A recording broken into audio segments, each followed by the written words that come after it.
Qëndrimi i barkas nuk është thjesht të marrim një batanie dhe ta vendosim bebin të qëndrojë në dyshim. Përkundrazi, qëndrimi i barkas në të vërtetë është një teknikë më vete, e cila duhet zbatuar në mënyrë sa më korrekte të mundshme, që muskujt e bebit të forcohen në mënyrën e duhur. Prandaj, ja se si është pozicioni i duhur i qëndrimit të barkas. Teknika dhe pozicioni i duhur i qëndrimit të barkas është në mënyrë të tillë që bryrat e bebit duhet të jenë të vendosur në mënyrë të tillë që të vinë direkt poshtë shpatullave të bebit në kënd 90 gradë.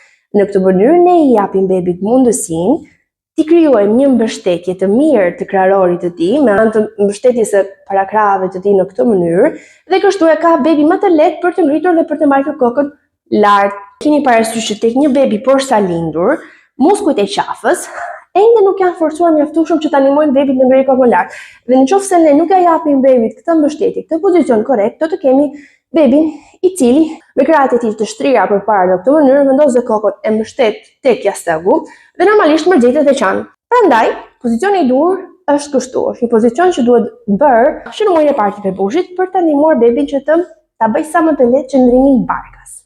Prandaj, mos mendoni që qëndrimi i barkas është thjesht ta lësh bebin të shtrirë në dysheme dhe nuk ka asnjë shkencë. Përkundrazi, qëndrimi i barkas është ushtrimi kryesor që ne mund t'japim bebushit ton në muajt e parë të jetës dhe ka po të njëjtën rëndësi sa çka ushqyerja dhe gjumi. Dhe madje janë shumë të lidhura ngushtë me njëra tjetrën. Qëndrimi i barkas është baza për zhvillimin fizik të bebit dhe për të arritur fazat e tjera të zhvillimit që vijnë më vonë. Prandaj mos e neglizhoni qëndrimin e barkas.